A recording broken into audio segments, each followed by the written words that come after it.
Hello everyone, কেমন আছেন সকলে? আমি মেহেদি শাকিল। সো বন্ধুরা, আজকের এই ভিডিওতে আমরা কথা বলবো উইন্ডোজ স্যান্ডবক্স এই ফিচার নিয়ে।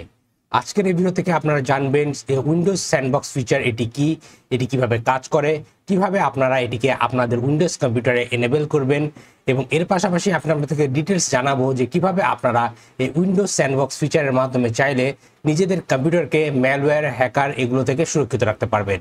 তাহলে দেরি না করে চলুন শুরু করা যাক। But target বলছি guys, this video is complete for educational purpose and the main motive of making this video to teach you how you can use Windows Sandbox feature to keep your computer secure and safe. So without further ado, let's get into the video. So বন্ধুরা, বর্তমানে আপনারা আমার computer স্ক্রিনে দেখতে পাচ্ছেন। এখন সবার প্রথমে আমাদেরকে যেটি করতে হবে, আমাদের কম্পিউটার থেকে আমাদের Windows Sandbox ফিচারটি এনেবল করতে হবে। বাই ডিফল্ট এটি অফ করা থাকে। এটি আমাদেরকে এনেবল করার জন্য আপনারা স্টার্টে ক্লিক করবেন এবং সার্চ করবেন turn Windows feature on or of. এই অপশনটি আসলে আপনারা এই অপশনের উপরে ক্লিক করবেন। তাহলে আপনাদের সামনে এরকম একটি ডায়লগ বক্স আসবে। এখান থেকে আপনারা স্ক্রল করে নিচের দিকে যাবেন এবং এখানে আপনারা উইন্ডোজ স্যান্ডবক্স বলে একটি অপশন দেখতে পারবেন। আপনারা এটিকে টিক মার্ক করে দিবেন, দেন ওকে। দেন কিছুক্ষণ পর আপনাদের সামনে এরকম একটি পপ আপ আসবে, যার মাধ্যমে আপনার উইন্ডোজ কম্পিউটারে কিছু চেঞ্জেস অ্যাপ্লাই হবে এবং চেঞ্জেসটি অ্যাপ্লাই হয়ে যাওয়ার পর আমাদেরকে আমাদের কম্পিউটারটিকে রিস্টার্ট করতে হবে। এর জন্য আপনারা ক্লিক করবেন রিস্টার্ট নাও।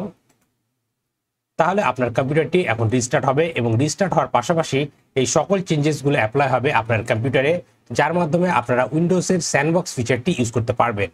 এই সকল ফিচারগুলো এনেবল হতে কিছুক্ষণ সময় নেবে, সো আপনাকে অপেক্ষা করতে হবে যতক্ষণ না এই ফিচার এনেবল অপশনগুলো 100% হয়ে গিয়ে আপনার কম্পিউটারটি এগেন রিস্টার্ট করছে। So just sit back and relax. Okay, so বন্ধুরা দেখতে পাচ্ছেন আমাদের কম্পিউটারটি রিস্টার্ট হয়ে গেছে। এখন আমরা এগেন আমাদের কম্পিউটারে লগ ইন করবো। দেন এখন যদি আমরা আমাদের স্টার্টে ক্লিক করি এবং সার্চ করি উইন্ডোজ স্যান্ডবক্স, তাহলে দেখতে পাচ্ছেন উইন্ডোজ স্যান্ডবক্স বলে আমাদের এখানে একটি অ্যাপ্লিকেশন অথবা প্রোগ্রাম চলে আসছে। আমরা এখন এটির উপরে ক্লিক করব। তাহলে আমাদের সামনে উইন্ডোজ স্যান্ডবক্সটি ওপেন হবে।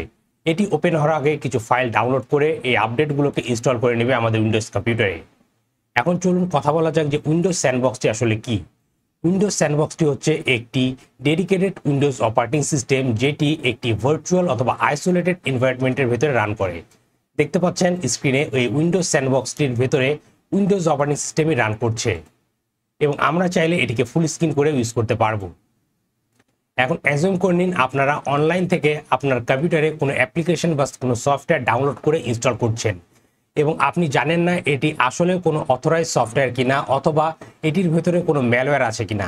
সেই ক্ষেত্রে আপনারা কি করতে পারেন, আপনারা অ্যাপ্লিকেশনটি সবার প্রথমে আপনাদের এই উইন্ডোজ স্যান্ডবক্সে ডাউনলোড করবেন, করে এটির ভেতরে ইনস্টল করে রান করে দেখতে পারেন। যদি দেখেন এটি আপনার কম্পিউটারকে অথবা উইন্ডোজ স্যান্ডবক্সটিকে কোনোভাবে এফেক্ট করছে না, তারপরে আপনারা সেই অ্যাপ্লিকেশনটিকে আপনাদের মেন উইন্ডোজ কম্পিউটারে রান করতে পারবেন। বলতে পারেন এটি হচ্ছে একটি আইসোলেটেড উইন্ডোজ অপারেটিং সিস্টেম অথবা ভার্চুয়াল অপারেটিং সিস্টেম। আপনারা কিন্তু ইতিমধ্যে আমাদের ইউটিউব চ্যানেল দেখেছেন যে কিভাবে আমরা ভার্চুয়াল মেশিনের মাধ্যমে different type of operating system virtually run করতে পারি আমাদের উইন্ডোজ অপারেটিং সিস্টেমে। এই উইন্ডোজ স্যান্ডবক্স ফিচারটি ঠিক এইরকমভাবে কাজ করে। এটি একটি আইসোলেটেড উইন্ডোজ অপারেটিং সিস্টেম অথবা উইন্ডোজ এনভায়রনমেন্ট আমাদের কম্পিউটারে এনে দেয় এবং এর ভেতরে আমরা যা কিছুই করি না কেন এই কোনোটাই এফেক্ট করবে না আমাদের মেন উইন্ডোজ কম্পিউটারে। আমি যদি এখানে ক্লিক করি এবং এখান থেকে ফুল স্ক্রিনে ক্লিক করি, তাহলে দেখবেন আমাদের সামনে উইন্ডোজ 11 অপারেটিং সিস্টেমই রয়েছে এবং এই উইন্ডোজ স্যান্ডবক্স ফিচারে আপনারা দেখবেন উইন্ডোজের যে সকল ব্লোটওয়্যারগুলো থাকে সেগুলোর কোনোটিও এটির ভেতরে নেই। এটি কমপ্লিটলি ফ্রেশ একটি উইন্ডোজ অপারেটিং সিস্টেম এবং আমরা যদি এখান থেকে সেটিংসে যাই তাহলে দেখবেন এটি কমপ্লিটলি উইন্ডোজ 11 অপারেটিং সিস্টেমের মতনই কাজ করবে। সো বন্ধুরা, এভাবে আপনারা এই উইন্ডোজ স্যান্ডবক্স ফিচারটি ইউজ করার মাধ্যমে আপনার কম্পিউটারকে বিভিন্ন প্রকার ভাইরাস, ম্যালওয়্যার এবং হ্যাকিং অ্যাটাক থেকে সুরক্ষিত রাখতে পারবেন। আপনারা কখনোই আনঅথরাইজ কোনো অ্যাপ্লিকেশন অথবা আননোন কোনো অ্যাপ্লিকেশন আপনাদের মেন কম্পিউটারে সবার প্রথমে রান না করে এই উইন্ডোজ স্যান্ডবক্স ফিচারের ভেতরে রান করবেন এবং এটি যদি ঠিকভাবে কাজ করে তারপরে আপনারা চাইলে আপনাদের মেন কম্পিউটারে এটি রান করতে পারেন। সো বন্ধুরা, আজকের ভিডিওটি এ পর্যন্তই। আশা করি এই ভিডিওটা আপনাদের ভালো লেগেছে এবং এই ভিডিও থেকে আপনারা নতুন কিছু শিখতে পেরেছেন। ভিডিওটি যদি আপনাদের আসলে ভালো লেগে থাকে তাহলে অবশ্যই ভিডিওতে লাইক করবেন এবং আপনার মতামতগুলো কমেন্ট করে জানাতে ভুলবেন না। আর আপনি যদি আমার চ্যানেল নতুন হয়ে থাকেন তাহলে অবশ্যই আমার চ্যানেলটি সাবস্ক্রাইব করবেন এবং পাশে থাকা বেল আইকনটি প্রেস করে দিবেন যাতে পরবর্তী ভিডিও নোটিফিকেশন খুব সহজে আপনি আপনার ডিভাইসে পেয়ে যান। আর আপনার যদি cyber security, ethical hacking, web testing বা ভয়েন্টি হান্টিং এই সকল বিষয় শেখার ইচ্ছে থাকে তাহলে এই ভিডিও ডিসক্রিপশনে আমার কোর্সের লিঙ্ক দেওয়া আছে, আপনারা চাইলে আমার কোর্সে জয়েন করতে পারেন। তাহলে আজকে ভিডিওটি এখানে শেষ করছি, দেখা হবে পরবর্তী ভিডিওতে। Till then take care.